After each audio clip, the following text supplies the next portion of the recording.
Bien, muy buenas a todos. Lo primero y antes de comenzar, presentarme.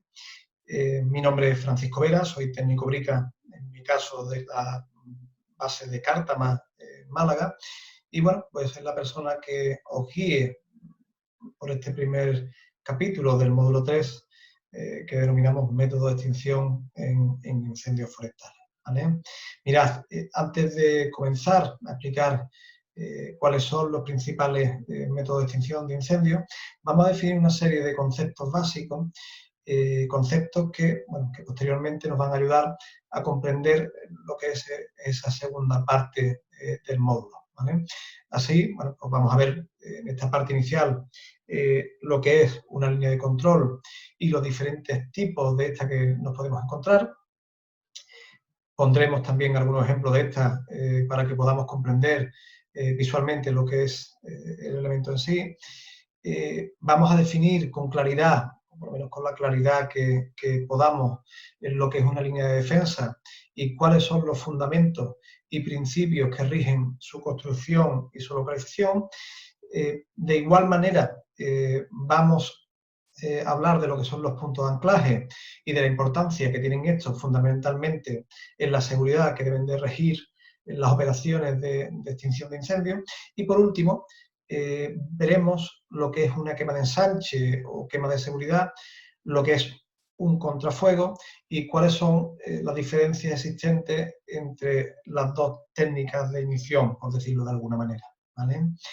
Una vez vistos estos conceptos iniciales, pasaremos al segundo bloque del módulo, en el que veremos, como hemos dicho antes, los diferentes métodos de ataque a incendios. ¿Vale? Pues bien, comenzamos. ¿Qué es una línea de control? Bueno, pues una línea de control es una línea que definimos, que establecemos dentro de lo que es el plan de ataque, como el proyecto final de perímetro que nos quedaría una vez que lleguemos a controlar el incendio en su totalidad. ¿Vale? ¿Dónde solemos fijar estas líneas de control? Pues bien, estas líneas se suelen fijar en lo que denominamos barreras, barreras cuya función es dificultar la propagación del incendio. Tipo de barreras que nos encontramos, de dos tipos, las encontramos naturales y nos las encontramos artificiales. De las primeras, es decir, de las naturales, pues no las podemos encontrar secas, o puede ser una zona pedregosa, una zona de arena, o no las podemos encontrar húmedas, que a rasgos generales son cualquier tipo de lámina de agua que nos podamos encontrar sobre el territorio. Un río, un arroyo, un pantano, un embalse, cualquiera de ellas, ¿no? También dentro de lo que son estas naturales nos encontramos con lo que en el argot forestal vamos a denominar cortafuegos verdes, ¿vale? Que no es más que una línea de vegetación que, bien por su contenido en humedad o por su contenido en sales, pues nos puede ayudar a dificultar lo que es el desarrollo del incendio.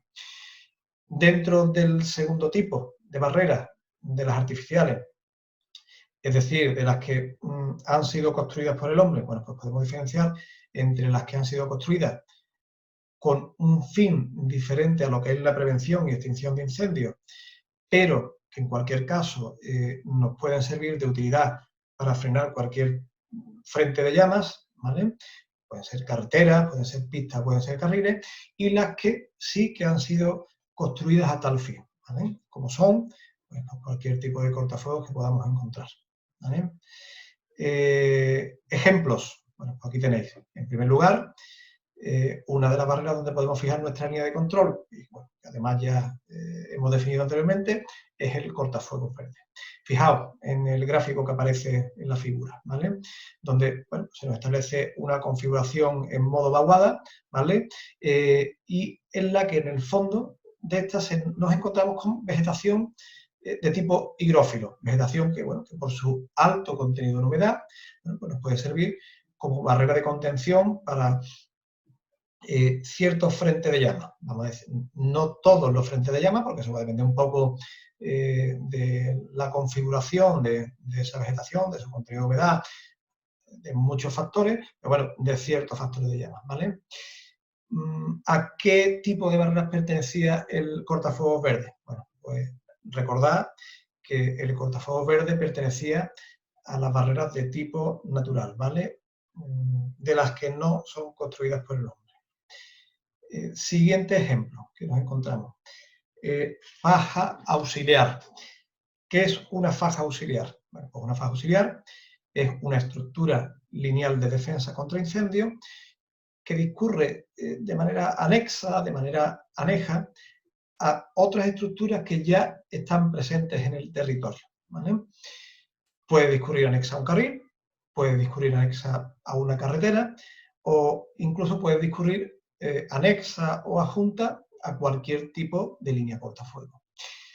El método de ejecución no conlleva lo que es la roturación del terreno, como sí va a ocurrir con el ejemplo que vamos a poner a posteriori, sino que en lo que se basa es en hacer, normalmente con maquinaria de tipo manual, una reducción considerable de la vegetación preexistente dentro de lo que son sus límites, ¿vale? Ahí tenéis en la fotografía ejemplos de lo que son fajas auxiliares, en este caso fajas auxiliares de un carril, de una pista forestal. En este ejemplo, como ya os adelantaba anteriormente, bueno, pues sí que podéis ver cómo en la ejecución de este tipo de cortafuego sí que se ha producido una roturación en el terreno, ¿no? Y por tanto, lo que tenemos representado en él es una faja o línea cortafuego. Recopilando un poquito, ¿a qué tipo de barrera pertenece? Por clasificarnos. Bueno, pues como seguramente estaréis pensando acertadamente todos, pertenece a la barrera del tipo que conocemos como barreras artificiales, ¿vale? Vamos a continuación con lo que es el segundo de los conceptos que hemos definido como básicos y en este caso un concepto que debéis tener bastante claro, ya que junto con lo que es el tendido de manguera, bueno, pues va a ser una de las técnicas más utilizadas en lo que es vuestro trabajo del día a día, ¿no? ¿Qué es una línea de defensa? Bueno,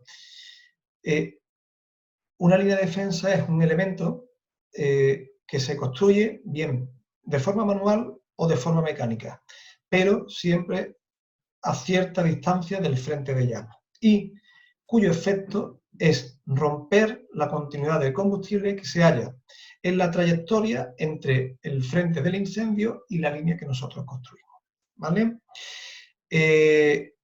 ¿Cómo se realiza su construcción? Bueno, pues de forma manual, cortando y extrayendo, por un lado, toda la vegetación susceptible de arder y, por otro, cavando la superficie de la línea que tenemos establecida hasta suelo mineral, ¿vale? ¿Cuál es el fundamento de la construcción de una línea de defensa? ¿Y qué debemos tener presente, qué debemos tener en la cabeza a la hora de realizar nuestro trabajo? Bueno, pues debemos tener en cuenta que una línea de defensa nos debe servir. Punto 1, para poder atacar el frente de llamas que se aproxima a ella, bien mediante el uso de herramientas manuales o bien mediante un tendido de manguera. Punto 2, nos ha de servir para apoyarnos en ella y hacer una quema controlada, bien sea una quema de ensanche desde la propia línea o bien sea un contrafuego, ¿vale? Y punto 3 y por último, y no menos importante, ha de servirnos como ruta de escape hacia la zona que hayamos establecido como de seguridad, ¿vale? Normalmente estas zonas seguras van a coincidir con los puntos de anclaje que veremos un poco más adelante. Y bueno, de la figura que aparece aquí en la presentación, de la figura del observador, del localizador de línea, bueno, pues hablaremos un poquito adelante. Lo que sí os adelanto que es una figura de vital importancia, ¿no?, en todo lo que es el proceso de construcción de la línea de defensa.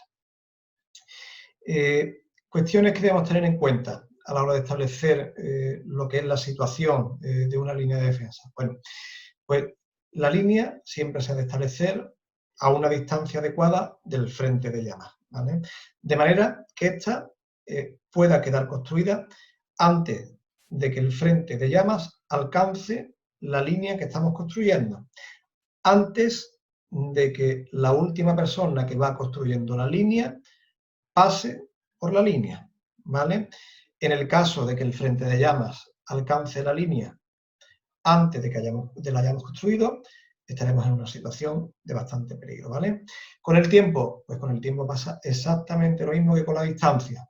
A la hora de decidir dónde vamos a establecer nuestra línea, debemos hacerlo con un tiempo de antelación suficiente, de manera que no la alcance antes de que la hayamos finalizado. ¿Por qué? Porque las consecuencias son las que os he descrito anteriormente, ¿vale? La línea ha de trazarse siempre lo más corta posible, por la ruta más fácil y sorteando todos los peligros e inconvenientes que nos podamos encontrar.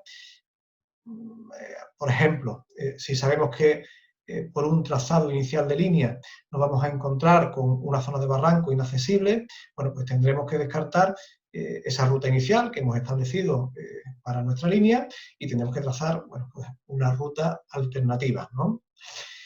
Siguiente, en la medida de lo posible, bueno, podemos evitar las líneas de tipo sinuoso, ya que lo único que hacen este tipo de líneas es incrementar lo que es la longitud de lo que es la línea en sí y, por tanto, cansar más al personal que está ejecutando la línea de manera innecesaria. Siempre que se pueda, debemos apoyarnos, como ya hemos visto, en barreras, ¿vale? Ya sean del tipo natural o sean del tipo artificial. Y además, cuando el terreno nos lo permita, siempre que el terreno nos lo permita, que la pendiente no lo permita, bueno, podemos utilizar maquinaria pesada.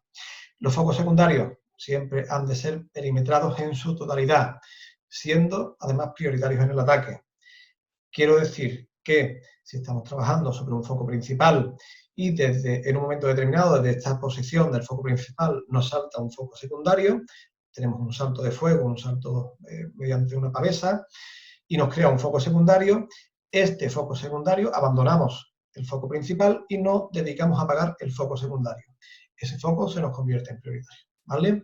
Y por último, y más importante dentro de este apartado, todas las líneas de defensa han de comenzar y finalizar en lo que llamamos puntos de anclaje, ¿vale? Que ahora describiremos un poquito más adelante y además detenidamente, ¿vale? Diapositiva siguiente. Cuando construyamos una línea de defensa, ¿qué debemos tener en cuenta a la hora de su construcción? Bueno, pues no debemos hacerla más ancha, pero tampoco más estrecha de lo necesario, ¿vale? ¿Con esto qué quiero decir? Pues bueno, que no podemos construir una línea de 2 metros de anchura en una zona de pastos que no levante más de un palmo del suelo, porque a lo mejor con 30 o 40 centímetros tenemos suficiente, ¿vale? Pero tampoco podemos construir una línea de medio metro de anchura en una zona donde tengamos un matorral de 3 metros de altura. ¿Por qué? Porque casi con toda seguridad esa línea va a ser del todo inútil. Esa línea va a ser sobrepasada por el frente de fuego, ¿vale?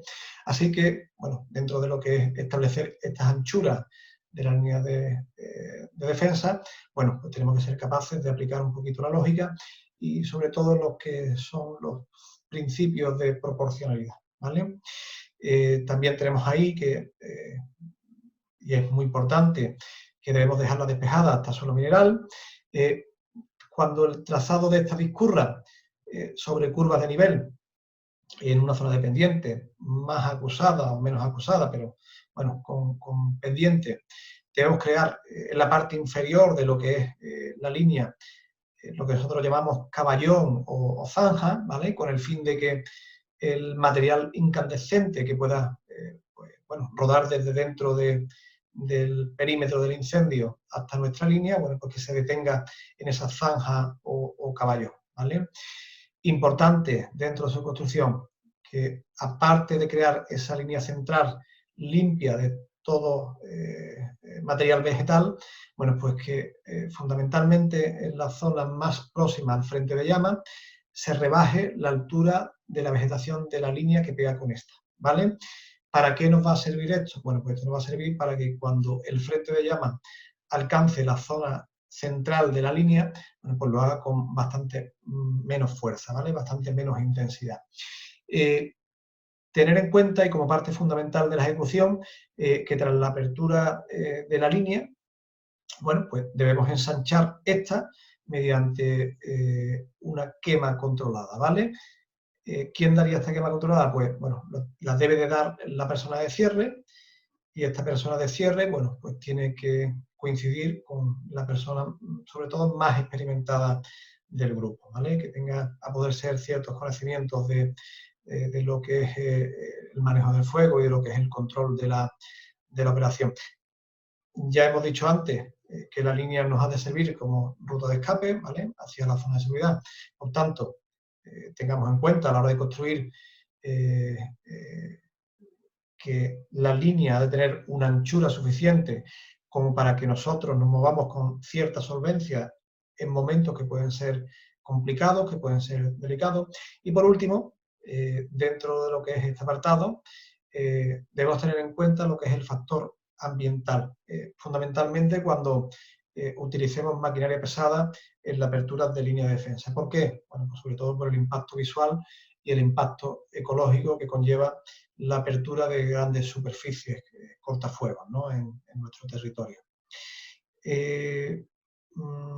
Puntos de anclaje, los famosos puntos de anclaje, y que ya hemos mencionado con anterioridad varias veces. ¿Qué son los puntos de anclaje? Bueno, pues los puntos de anclaje no son más que los puntos donde comienzan y terminan las líneas de defensa, ¿vale? Debemos tener en cuenta a la hora de elegir estos puntos que han de servir por una parte de zonas de seguridad y por otra que deben ser puntos que no sean rebasables, ¿vale? Que no sean superables por lo que es el frente de incendio. ¿Qué características deben de tener estos puntos de anclaje? Bueno, pues que tenga una superficie suficiente como para que puedan servir de zona de seguridad para nosotros, para que estemos con cierta tranquilidad con nuestro EPI en el momento en el que se compliquen las cosas, y que tengan esa superficie suficiente para que en ningún momento, bueno, pues puedan ser superadas por el frente de llamas, ¿vale? Bueno, pues ahí tenéis representado gráficamente lo que puede ser el devenir de un incendio forestal, ¿vale? Ahí tenéis en rojo lo que es el perímetro del incendio, la parte de frente activo, la parte ya apagada. Aquí tenemos señalados con estrella lo que son los puntos de anclaje. Estos dos puntos de anclaje, bueno, pues coinciden ya con zona quemada, por tanto con zona segura. Este coincide con el camino, que también es zona segura. Y en línea discontinua, bueno, tenéis representado lo que son las líneas de defensa, que como podéis comprobar comienzan y terminan siempre en los puntos de anclaje. Y en línea discontinua, pero ya más consecutiva, lo que es la línea de control, ¿vale? Simplemente para que os hagáis una idea de lo que puede ser gráficamente un incendio, ¿vale? Por último, y para terminar este bloque, quema de ensanche, quema de seguridad o lo que es un contrafuego. Ambos dos, quemas controladas, ¿vale? La primera de ellas se realiza normalmente a corta distancia del frente del incendio, como podéis observar en la fotografía que tenemos a la izquierda. Aquí tenéis el frente del incendio que nos llega a una barrera de tipo artificial, como es este camino, ¿vale? Donde tenemos establecida nuestra línea de control, y aquí vais al componente de la brigada prendiendo lo que es una quema de ensanche para ampliar esta barrera natural, ¿no? Perdón, barrera artificial que tenemos aquí localizada, ¿vale? Lo que es el contrafuego, pues el contrafuego se establece a mucha más distancia del frente principal, normalmente a mucha más distancia que lo que es la quema de ensanche. Pero, ¿cuál es la diferencia principal entre quema de ensanche y contrafuego? Bueno, pues la diferencia principal es que el contrafuego siempre ha de estar preestablecido por escrito dentro de lo que es el plan de ataque al incendio, dentro del plan de extinción, ¿vale? Y además, y más importante, como viene reflejado aquí en la diapositiva en rojito y al final, tiene que estar autorizado siempre, siempre, siempre por el director de extinción. Bueno, pues una vez visto esos conceptos iniciales aclaratorios, comenzamos con la segunda parte del módulo. En él vamos a ver los diferentes métodos de ataque a incendios, los que son los diferentes métodos de extinción. ¿Cuáles son estos? Bueno, pues fijaos, aunque normalmente lo que son los teóricos de la materia suelen diferenciar exclusivamente entre dos tipos de ataques, que son el directo y el indirecto, y que básicamente se diferencian por la distancia a la que se establece el ataque con respecto a la línea de fuego, nosotros vamos a introducir un tercer tipo de ataque, ¿vale? Lo que es el contrafuego. ¿Por qué? Bueno, pues fundamentalmente por la complejidad que presenta el método en sí, ya que requiere, bueno, pues ciertos conocimientos en lo que es el manejo del fuego, y en segundo lugar porque en algunos tipos de incendios, como son los que se van a desarrollar por copa, bueno, pues se van a convertir casi que en la única alternativa posible, ¿no? A aplicar para detener lo que es el frente de fuego. Y en ese sentido, bueno, pues yo creo que merece un capítulo aparte dentro de toda esta historia, ¿no? Comenzamos con lo que es el método directo. Hemos dicho anteriormente que este método y el indirecto se diferencian por lo que es la distancia a la que se establece el ataque, ¿no? Con respecto a lo que es la línea de fuego. Pues bien, este método, el directo, es el que por las características que presenta el frente de llama, fundamentalmente, y como ya hemos visto, por la altura y la velocidad de propagación de este, bueno, pues nos va a permitir trabajar directamente sobre él, ¿no? Y si no es directamente sobre él, en su cercanía. ¿Cómo? Bueno, pues fundamentalmente actuando sobre dos de los elementos que componen el triángulo o el tetraedro del fuego, ¿no? Sobre el calor, enfriando el frente de llamas con agua, o con tierra, o con mezcla de agua y de productos retardantes, o bien sobre el oxígeno, bueno, pues desplazando lo que es el aire que se encuentra próximo a las llamas, normalmente en nuestro caso mediante lo que es el uso de batefuego. Como no podía ser de otra manera, y como buen método, bueno, pues presenta sus ventajas y presenta sus inconvenientes.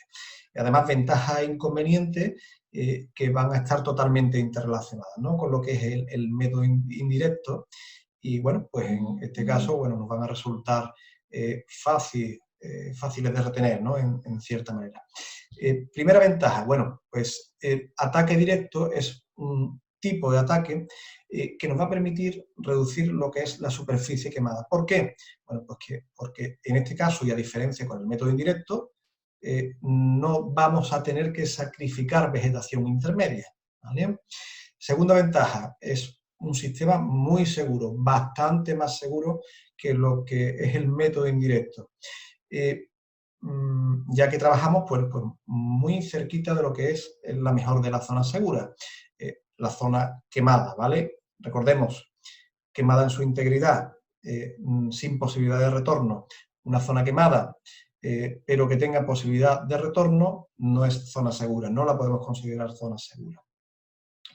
Tercera ventaja, ya hemos dicho que el ataque indirecto, lo hemos dicho hace muy poquito, que el ataque indirecto deja vegetación intermedia por arder entre lo que es el frente de llama y la posición de la línea que estemos construyendo.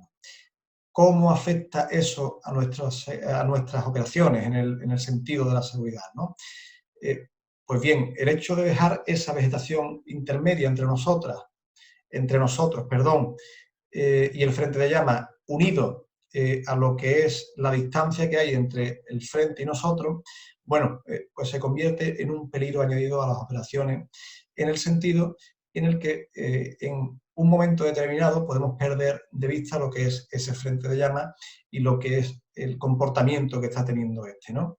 En este caso, en el método directo, bueno, pues al trabajar en la cercanía de lo que es el frente de llamas principal, pues la situación va a estar controlada en todo momento porque bueno, lo tenemos a la vista, ¿no?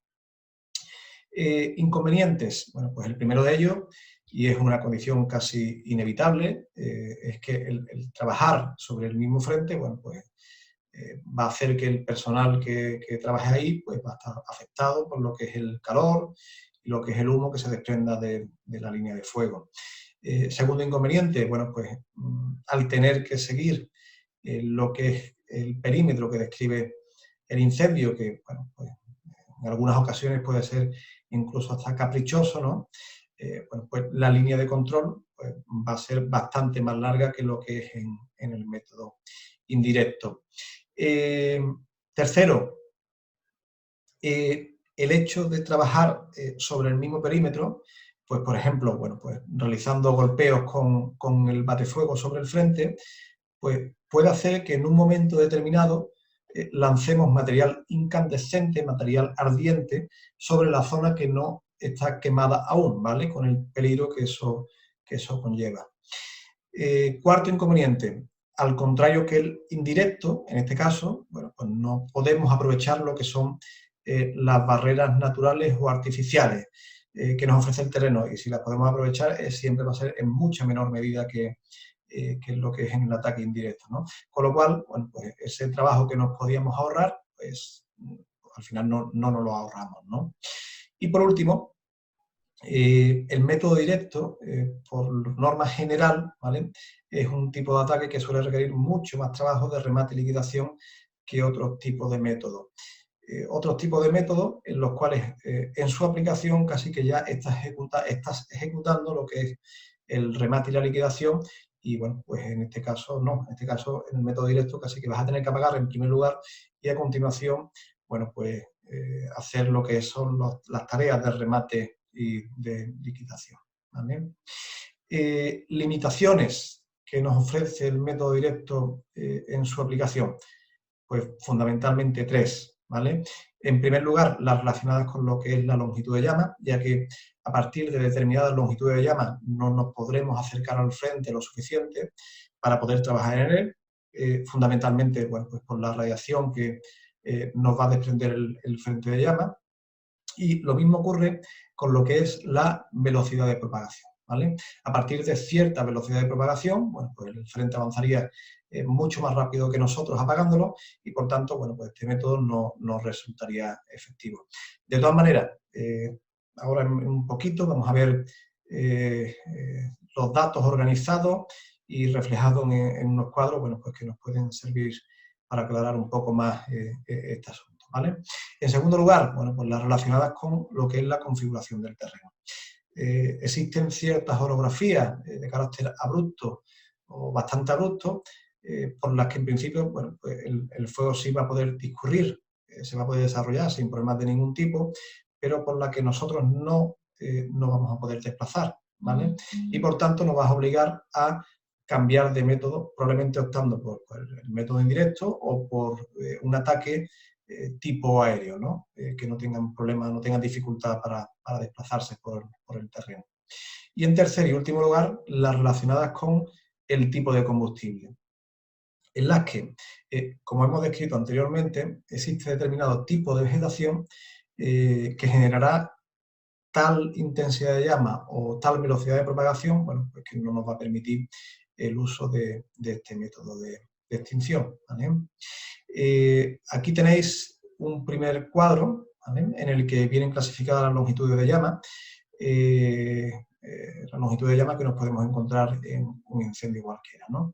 Y lo que es su interpretación en modo práctico, ¿no? A grosso modo, y para no pararnos demasiado, deciros que para poder trabajar en un frente con herramientas manuales, la longitud de llama no puede ser superior al metro, metro y muy poquito, ¿no? Metro, metro 20, como nos pone ahí la infografía. Que a partir de ese metro, metro 20 y hasta los 2 metros y medio, bueno, pues ya necesitaríamos de apoyo aéreo o del apoyo de un vehículo contra incendio, ¿no?, para poder acceder a ese frente de incendio. Y que a partir de los 3 metros y medio, bueno, pues ya hay que ir pensándose en cambiar de método de ataque, ya que lo que es el método directo, bueno, pues nos va a resultar un poquito difícil de aplicar. De todas maneras, estas longitudes, ¿vale?, son en cierta manera orientativas, ya que hay otros muchos factores que pueden afectar al desarrollo de los frentes de incendio, ¿no? Y casi que va a ser el propio frente el que nos vaya marcando esa accesibilidad de la que estamos hablando, ¿vale? En el siguiente cuadro, como os he adelantado anteriormente, bueno, pues aquí veis representada lo que es la limitación que nos puede llegar a presentar un frente en función a su velocidad de propagación. También, a grosso modo, al igual que con el anterior, bueno, pues esto no es una ciencia exacta, ¿vale? con velocidades de tipo bajas y moderadas, es decir, de las que estén por debajo de los 2-3 metros por minuto de propagación, bueno, pues el método directo puede resultar medianamente adecuado. A partir de ahí, con velocidades de 3-4 metros el minuto, incluso hasta 5, podríamos decir, bueno, podríamos empezar a plantearnos otro método, porque ya os digo que casi con toda seguridad el frente de incendio avanzaría mucho más rápido que nosotros, ¿vale? Pasamos a otra cosilla. A partir de ahora lo que vamos a ver, bueno, pues son las diferentes tácticas, ¿vale?, que podemos usar dentro de lo que es el método de ataque directo. Antes de comenzar a definir cada una de las tácticas que podemos aplicar en lo que es el método directo, ¿vale?, vamos a diferenciar en cuanto a cómo podemos organizar lo que son los equipos de trabajo para poder llevar a cabo cada una de estas tácticas, ¿vale? ¿Cómo se pueden organizar los equipos de trabajo? Pues se pueden organizar de dos formas, o en modo simple o en modo tándem. ¿Cómo se organiza en el modo simple? Bueno, pues las unidades se organizan en modo simple cuando asignas a un sector del incendio una unidad de manera individual, de manera que trabajan sin apoyo de ningún otro medio presente en el incendio, ¿vale? Y en segundo lugar, ¿cómo la organizamos en modo tándem? Bueno, pues en este caso, las unidades asignadas a trabajar en un sector del incendio lo hacen de manera coordinada, aplicando una o varias técnicas de trabajo y siempre y cuando estas técnicas sean complementarias entre sí. Como no sé si me he explicado bien, aquí tenéis un ejemplo, ¿vale? Lo que es en lo que es la infografía esta que tenemos aquí. Tenemos una brigada que está trabajando, pues, echando un poco de imaginación, ¿no? Está trabajando abriendo línea de defensa.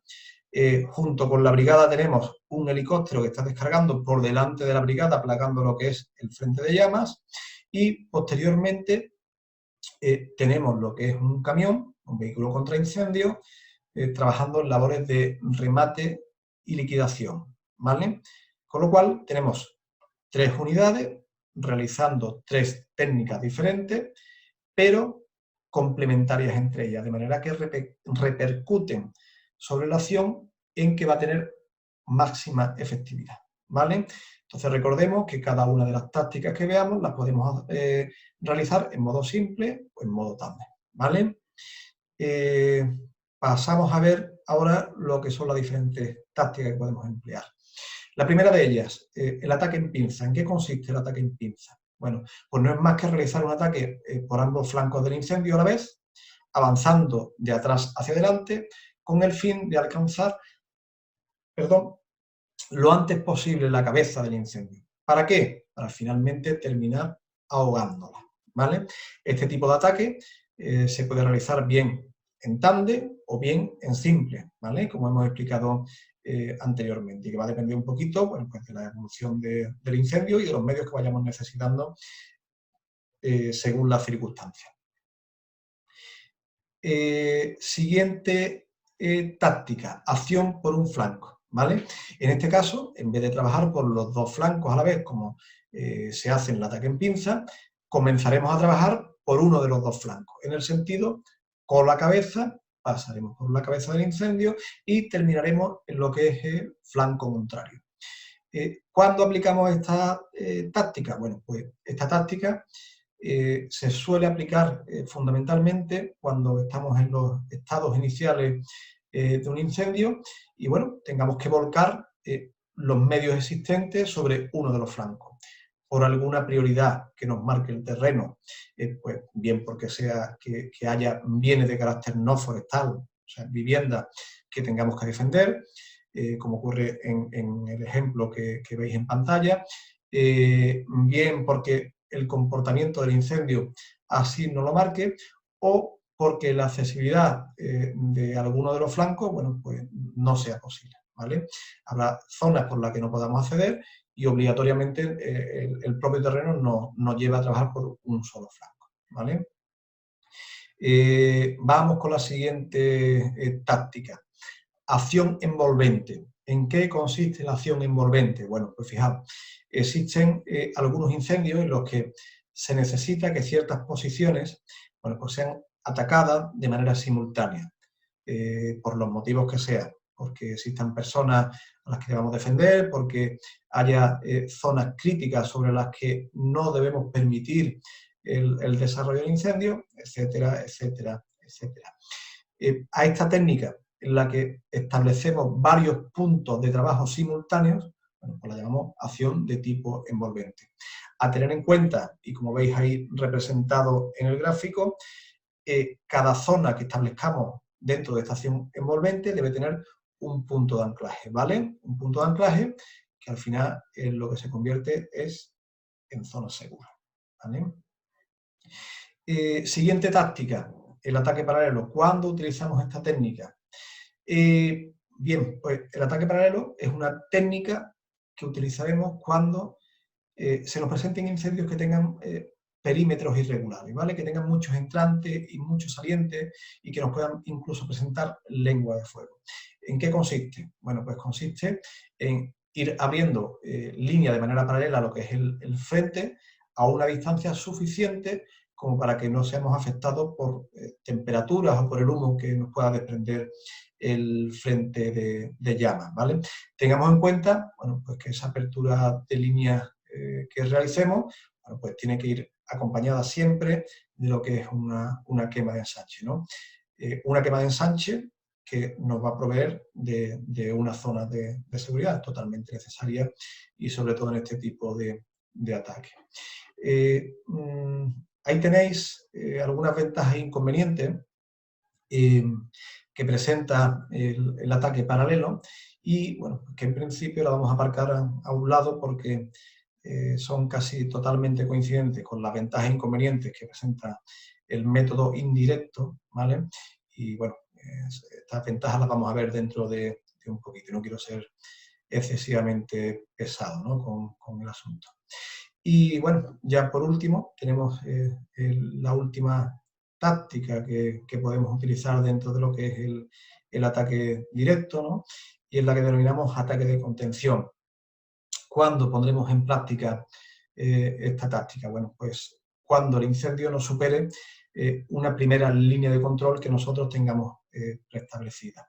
Imaginaros que por lo que sea tenemos una línea de defensa construida y que en un momento determinado, pues, no sé, en una parte de ella la hemos hecho un poco más estrecha de lo que necesitaba y por ahí se nos ha colado lo que es el frente de incendio. Bueno, pues esa parte que se escapa, sobre esa parte que se escapa tenemos que realizar un ataque rápido y contundente. Echar sobre él el máximo número de medios posible para acabar cuanto antes con él, ¿vale? Pues a esto es a lo que llamamos un ataque de contención. Bien, pues una vez visto el ataque directo y cada una de las tácticas que podemos aplicar en él, pasamos a describir lo que es el ataque indirecto. ¿En qué consiste el ataque indirecto? Bueno, pues como hemos venido repitiendo hasta la saciedad durante todo este capítulo, consiste en establecer una línea de control a cierta distancia del borde del incendio. Además de establecer estas líneas de control, dentro de este método se considera lo que es el uso del fuego. ¿Con qué fin? Bueno, con el fin de eliminar lo que es el combustible intermedio que quedaría entre nuestra posición de trabajo y lo que sería la línea de fuego. ¿Cuándo utilizamos el método directo? Bueno, pues cuando el calor o el humo nos impide acercarnos al frente de llamas, cuando el terreno no nos permita desplazarnos con cierta seguridad. ¿Por qué? Bueno, pues porque exista una topografía abrupta o exista una vegetación de tal densidad, bueno, pues que no nos permita adentrarnos en ella. También cuando el borde del incendio presente muchos entrantes y muchos salientes, bueno, que recordemos que cuando el incendio es de esta manera, con esas zonas interdigitales, con esos dedos, bueno, pues son incendios bastante peligrosos no es adecuado el acercarnos sobre todo a esas zonas interdigitales porque podemos quedar atrapados, y este método indirecto, bueno, pues puede ser un método bastante adecuado. También, bueno, pues cuando la velocidad de propagación de lo que es el frente de llama sea superior a la nuestra intentando apagarlo. Recordar que vimos hace unas diapositivas atrás un cuadrito en el que venían especificados o venían clasificadas lo que son las velocidades de propagación, y bueno, en función a estas velocidades de propagación, pues podíamos aplicar a velocidades más bajas lo que es el método directo, a velocidades ya más altas y a las cuales nosotros no vamos a ser capaces de seguir el ritmo del incendio, pues lo que es el método indirecto, ¿vale? Y por último, bueno, pues cuando se nos den incendios por copa, este método, el indirecto, va a ser un método adecuado, por no decir casi que el único método que vamos a poder aplicar. ¿Por qué? Bueno, pues porque, como todos sabemos, en incendios de copa, pues se alcanzan grandes alturas de llama y, por tanto, una gran cantidad de radiación que nos va a resultar casi imposible acercarnos al frente del incendio. Al igual que lo que es el método directo, bueno, pues este método indirecto también presenta sus ventajas e inconvenientes, ¿vale? La principal ventaja, bueno, pues que el personal va a trabajar de manera más o menos confortable. Al no trabajar cerca de la línea de llama, bueno, pues no tienen esa exposición a la radiación y humos, ¿vale? Que sí que presentan, que presenta el método directo al tener que trabajar sobre el mismo frente de llama. Desventaja, pues varias, ¿vale? La primera de ellas, bueno, pues que el sacrificio de vegetación que tenemos que realizar, pues es bastante grande dependiendo de qué tipo de incendio tengamos por delante. Segunda, bueno, pues que ese hecho anterior puede hacer que en algunas ocasiones, no siempre, ¿vale? También tenemos en el método directo, aplicando el método directo en ciertos incendios que tienen perímetros caprichosos esta situación, bueno, pues nos puede generar también un mayor perímetro de control. Y tercera, y como ya hemos dicho, el hecho de dejar vegetación intermedia por arder entre nosotros y la línea de fuego, unido a que puedan producirse, bueno, pues propagaciones rápidas e imprevistas, bueno, pues puede convertir este método en un método bastante peligroso si no aplicamos lo que es el protocolo básico de seguridad, que es el protocolo OACER. Protocolo que no me voy a parar a explicar ya porque, bueno, supongo que ya os lo habrá explicado algún compañero y seguro que muy bien explicado, ¿vale?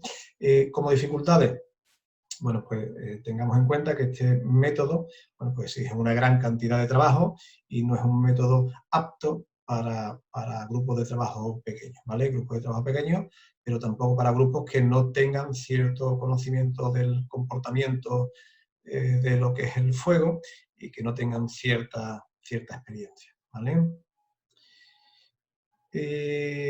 Como ya hemos dicho, el método indirecto, bueno, pues se basa fundamentalmente en lo que es establecer, en crear líneas de control a cierta distancia del frente.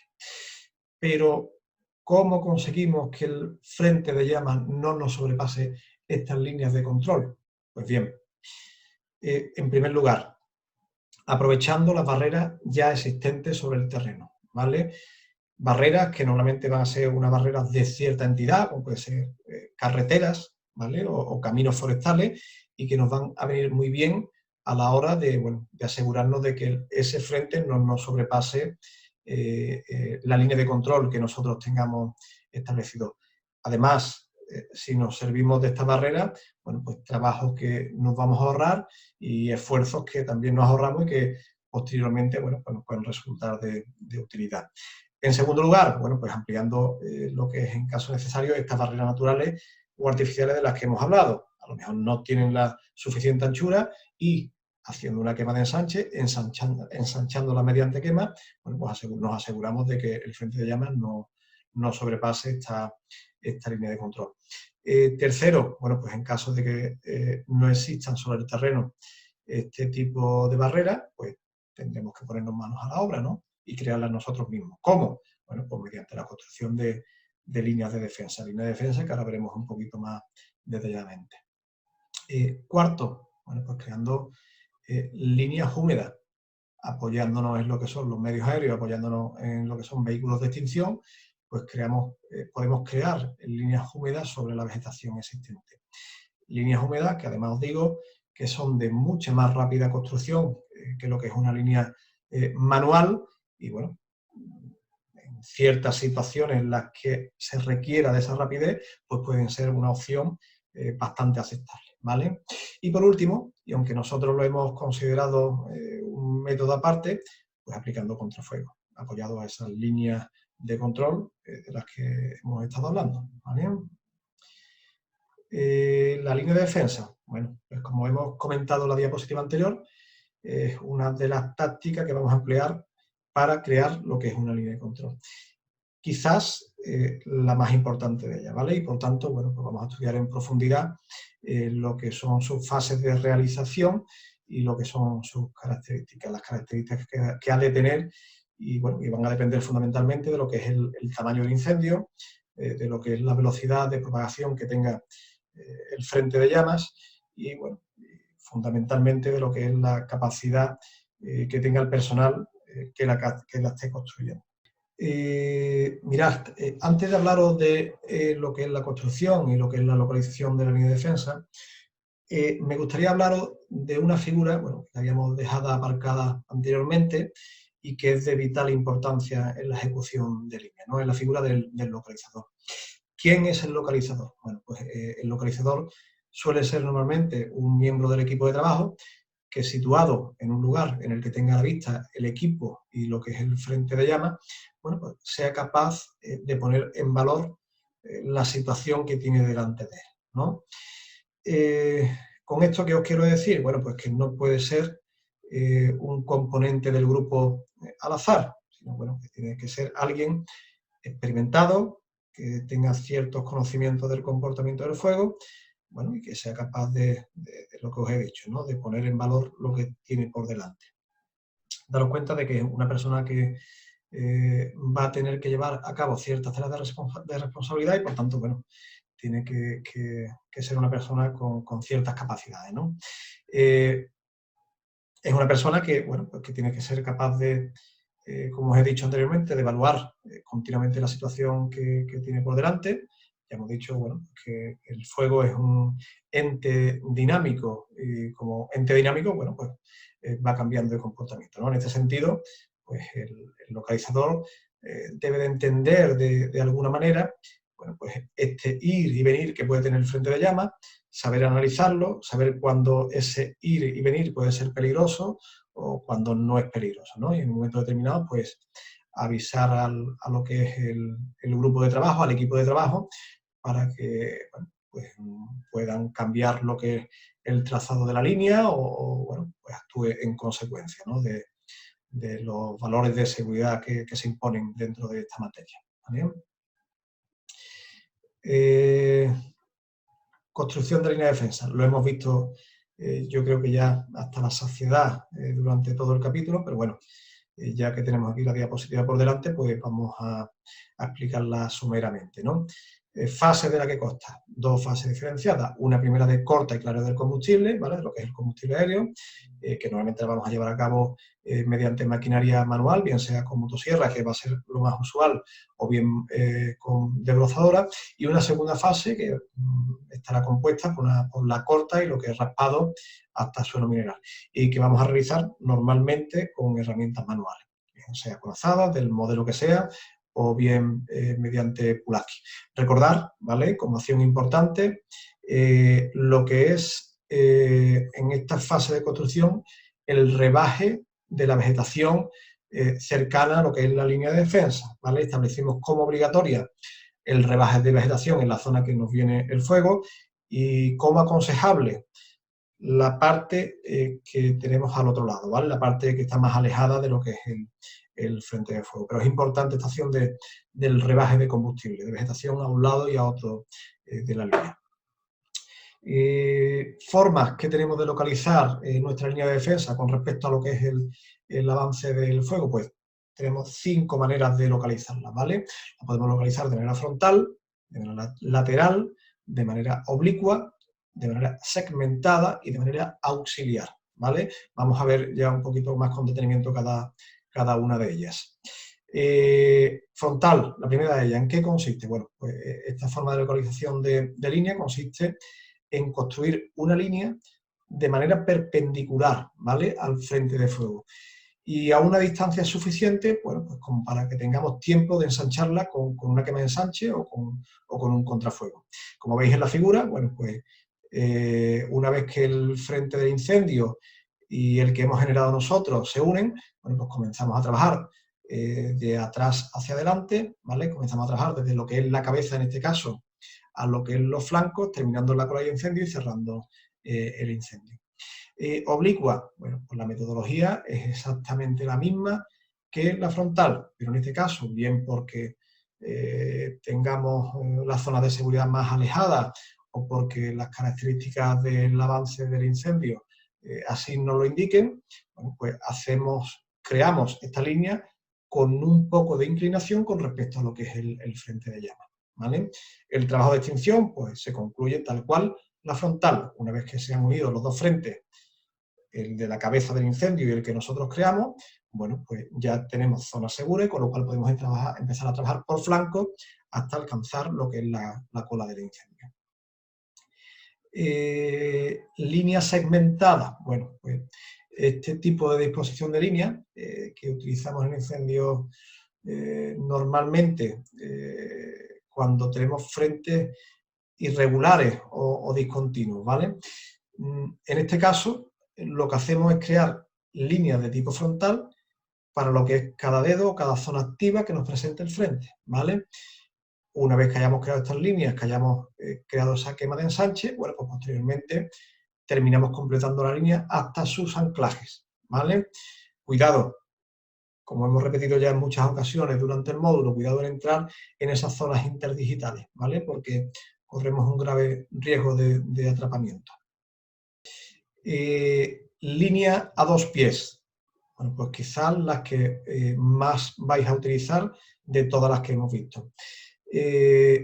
Podríamos decir, bueno, pues que esta técnica es una técnica intermedia entre lo que es el ataque directo y el ataque indirecto. ¿Por qué? Bueno, por la distancia pequeña, pero distancia a la que establecemos la línea con respecto al frente de llama.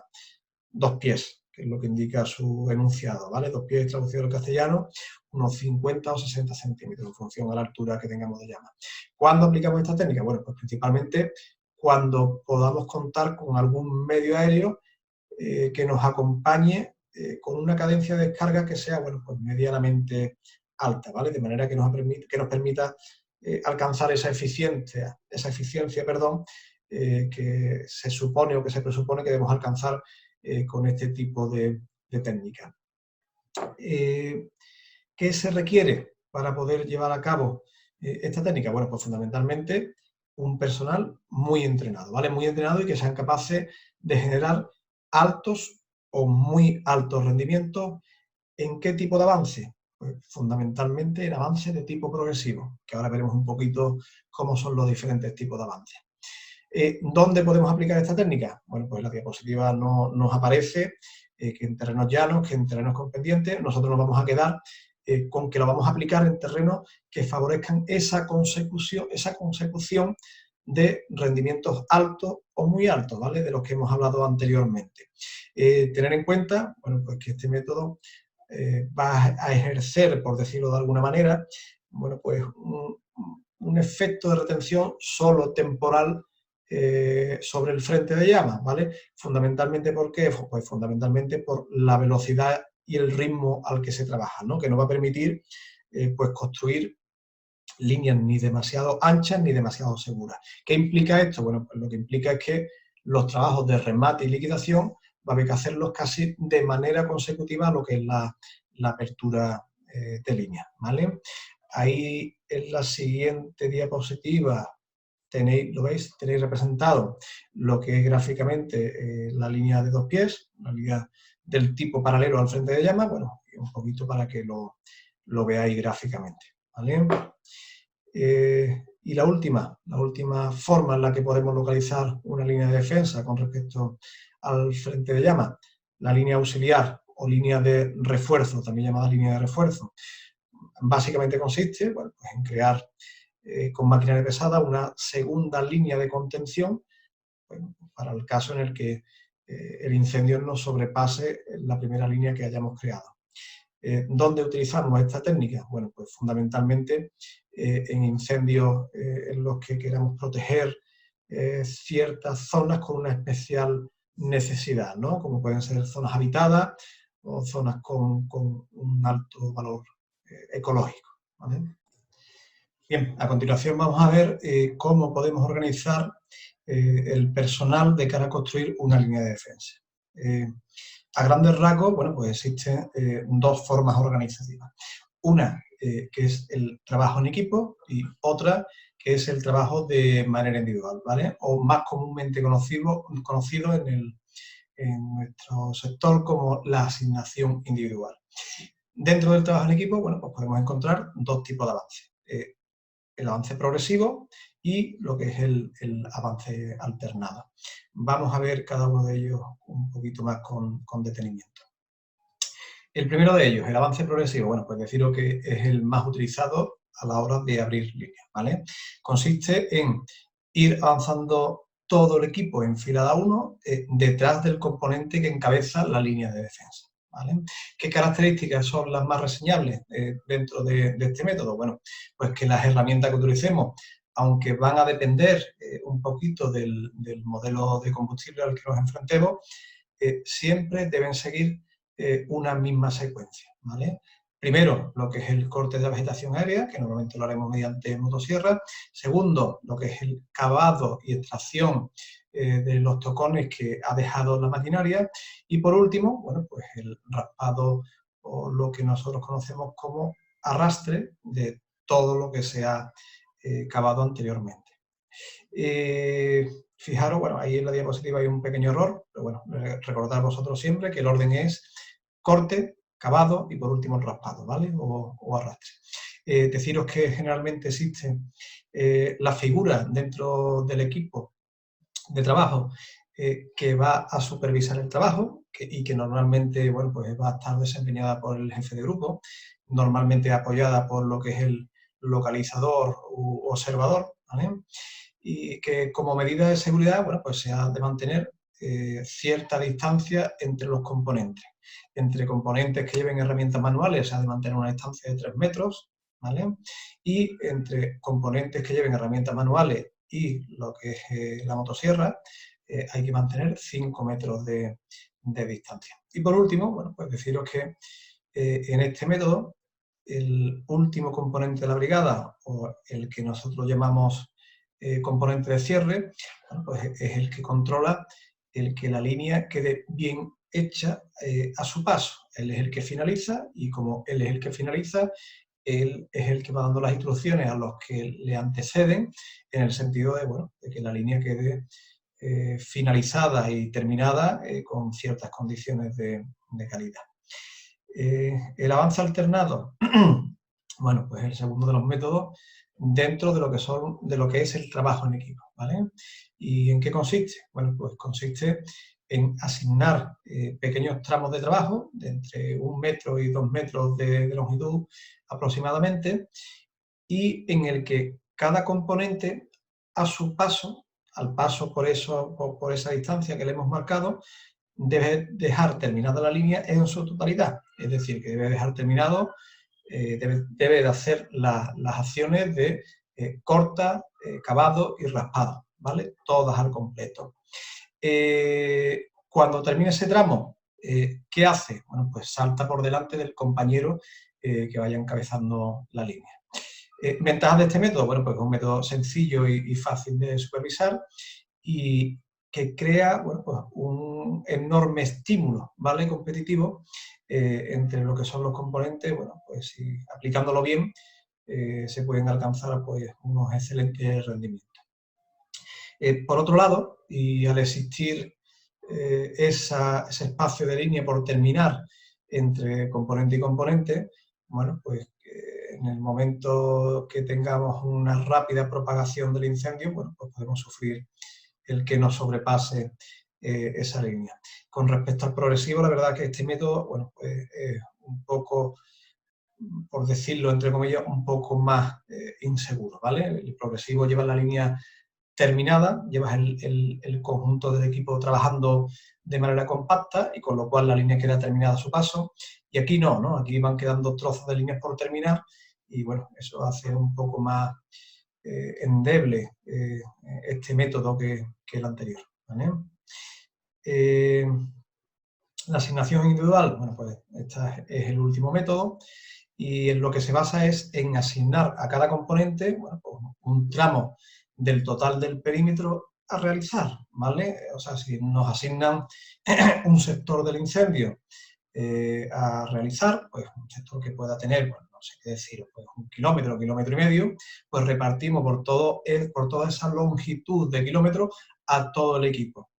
Este método, como ya podréis deducir, bueno, pues es un método que no se utiliza demasiado, por eso, ¿no? Por la dispersión del personal que provoca, y al tener mucha dispersión lo que provoca es muchos problemas de comunicación, ¿vale?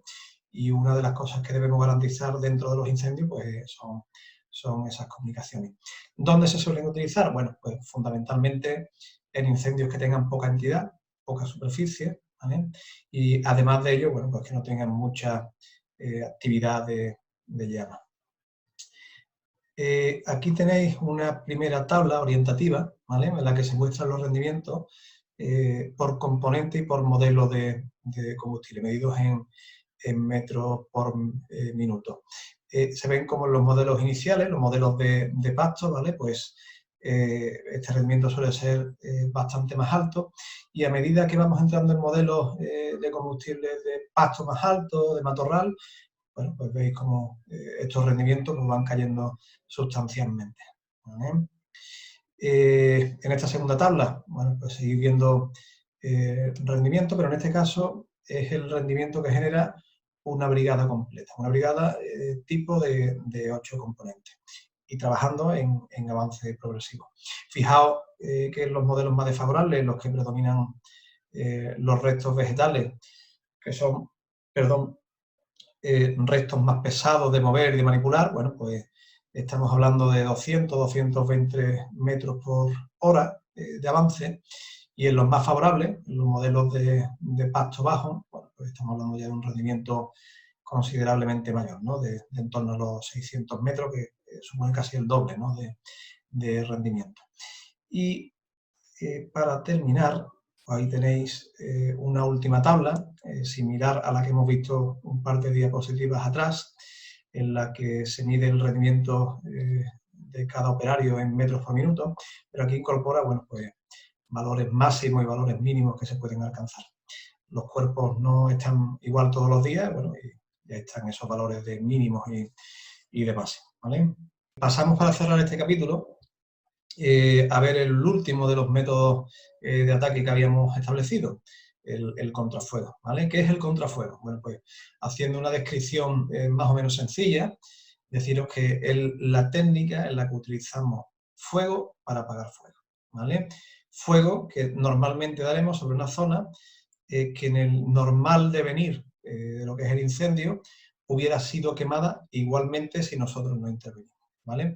Con esto, ¿qué os quiero decir? Bueno, que no debemos aplicar esta técnica sobre una zona en la cual podríamos haber intervenido con otro método diferente y podíamos haber evitado bueno, pues esta quema de vegetación intermedia, ¿no? Pudiéramos haber salvado esta vegetación intermedia. Vamos a decir que el contrafuego es el último recurso a utilizar dentro de todo el abanico de técnicas que se nos ofrece y que hemos visto durante todo este capítulo, ¿vale? Para entenderla un poquito mejor, bueno, pues vamos a ver cuál es la dinámica de gases que rigen la operación de los frentes, ¿vale? Vamos a ver sobre la siguiente diapositiva, que yo creo que se puede ver mejor gráficamente. Fijaos, el fuego en su avance normalmente provoca un calentamiento sobre la zona, sobre la masa de aire que está próxima al terreno incendiado, ¿vale? Tanto delante como por detrás del frente. ¿Qué ocurre con este aire? Bueno, pues como el aire se calienta, tiende a ascender. Y cuando asciende, genera un vacío en la zona próxima al suelo. ¿Qué ocurre? Bueno, pues que esta zona de vacío tiende a rellenarse con aire que proviene fundamentalmente desde la zona hacia donde avanza el frente, creando lo que llamamos una corriente de succión. Por tanto, si hacemos una quema por delante de este primer frente, que se viene desarrollando hacia nosotros y que sería el contrafuego, ¿vale? Al final, ambos frentes se succionarán el uno al otro, ¿vale? Y provocará el choque entre ellos y, bueno, pues habremos eliminado ese famoso combustible intermedio del que hemos venido hablando durante el capítulo enormemente, ¿no? Ahí tenéis dentro de lo que son los gráficos para que lo podáis ver visualmente cómo es esta explicación que os acabo de comentar, ¿vale? Principios básicos que deben regir la aplicación de un contrafuego. Bueno, pues primero, el contrafuego no se puede dar así como así, ¿vale? El contrafuego ha de estar predefinido dentro de lo que es una estrategia de ataque, dentro de lo que es el plan de extinción. Segundo, el personal que lo aplique debe ser conocedor de la técnica del contrafuego en sí, ¿vale? Y por tanto, no quiere decir que sean especialistas absolutos, ¿no?, de la materia, pero bueno, tienen que tener cierta capacitación en lo que es el manejo del fuego.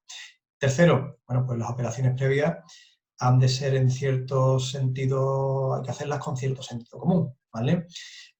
Asegurémonos de que las líneas de control que hemos seleccionado, bueno, pues tienen una anchura suficiente y de que están apoyadas en sus puntos de anclaje, ¿vale? Eso es muy importante a la hora de salvaguardar lo que es todo el aspecto de seguridad. Cuarto, pues garanticemos lo que son las medidas de seguridad de ese contrafuego. ¿En qué sentido? Bueno, pues debemos tener establecidas nuestras rutas de escape, tenemos que tenerlas definidas antes de comenzar con el contrafuego y asegurándonos, bueno, pues de que estas líneas nos llevan hasta zonas seguras. En quinto lugar, tengamos sentido del cálculo en cuanto a la velocidad que nos pueden alcanzar los frentes. La línea de defensa y la ejecución del contrafuego han de estar terminados, ¿vale?, antes de que el fuego principal nos pueda alcanzar lo que es la zona de operaciones. Si ese fuego principal nos alcanza o bien la línea de defensa o control que estamos construyendo en ese momento o cuando estamos haciendo el contrafuego sin que tenga una anchura suficiente, pues tener en cuenta que habríamos fracasado en toda la operación, ¿vale? Sabéis también que antes de comenzar con las operaciones será muy recomendable hacer un pequeño briefing inicial, bueno, pues en el que nos aseguraremos de que todo el personal que va a estar inmerso dentro de lo que es el contrafuego, pues conozca el plan al dedillo, ¿vale? Y por último, bueno, pues debemos tener en cuenta que si por lo que sea el contrafuego pues, no va bien, no ha evolucionado conforme a lo que nosotros nos habíamos planteado, bueno, pues debemos pararlo y debemos dar comunicación de ello pues, al director de extinción, ¿no?, para que éste, bueno, pues que busque otras alternativas, ¿no? Como recomendaciones generales, bueno, pues debemos comenzar y terminar la ignición siempre desde un punto de anclaje, ¿vale? No vamos a comenzar nunca un contrafuego si no tenemos claro dónde termina ese contrafuego que vamos a dar, ¿vale? Si no tenemos claro lo que son los puntos de anclaje esos anteriores que hemos dicho, tanto el de principio como el de final, ¿vale? Cuando tengamos un fuego que sea de tipo ascendente por ladera, bueno, pues el contrafuego ha de ser ejecutado normalmente no en esa ladera, sino en la ladera contraria a donde nos viene el fuego, ¿vale? Y tener en cuenta siempre las posibles eventualidades que nos pudieran surgir dentro de la ejecución del contrafuego. Bueno, pues, como puede ser que nos salte una cabeza al exterior de lo que es la línea que estamos construyendo. Bueno, pues asegurémonos de que en un momento determinado pues, tenemos personal y medios suficientes para atender estas contingencias, ¿vale? Por último, vamos a describir lo que son las situaciones de riesgo a las que nos podríamos enfrentar dentro de lo que es esta operación, ¿vale? Primera, bueno, pues cuando la línea de control seleccionada, como apoyo a la quema, presente entrantes y salientes. Lo hemos visto ya anteriormente en varias ocasiones, ¿no? Recordar ese peligro del que os he hablado una y otra vez, de esas zonas interdigitales. Segunda, bueno, pues cuando la línea de control se encuentre situada a media ladera. Esas ubicaciones de línea, bueno, pues no van a ser para nada de las más idóneas, ¿vale? A la hora de plantear un contrafuego. ¿Por qué? Bueno, pues porque las velocidades que nos van a alcanzar los frentes de llama en esas laderas, bueno, pues van a ser tan altas y con tanta intensidad normalmente, bueno, pues casi con toda seguridad, la anchura de línea que planteemos, pues se nos va a quedar corta, ¿vale? Por tanto, evitemos el realizar un contrafuego a media ladera y, como os he dicho anteriormente, vámonos al otro lado de la ladera para practicar ese contrafuego.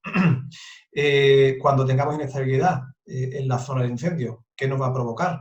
Bueno, pues que el comportamiento del incendio pues, sea bastante menos predecible, ¿vale?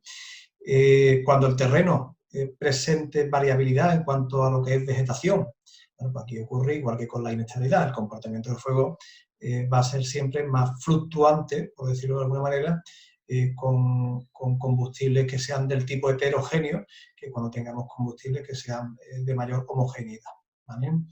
En valles muy cerrados, ¿qué pasa en valles muy cerrados? Bueno, pues tenemos esos famosos efectos chimenea. Entonces, cuidadito con plantear contrafuegos en zonas de valles cerrados que no van a tener sentido de ningún tipo. Y por último, y para evitar lo que vemos que son improvisaciones, ¿vale? Para evitar improvisaciones, las operaciones, en la medida de lo posible, siempre deberían estar estipuladas antes de comenzar, por supuesto, en lo que es nuestro plan de ataque, ¿vale? Hay que intentar dejar lo menos posible a la improvisación cualquier tarea que tengamos que realizar dentro de la operación de contrafuego por el riesgo que conlleva esta operación. Y por mi parte, bueno, pues ha sido todo. Un placer haberos acompañado durante todo este capítulo. Y nada, espero que tengáis una magnífica campaña de extinción. Un saludo a todos.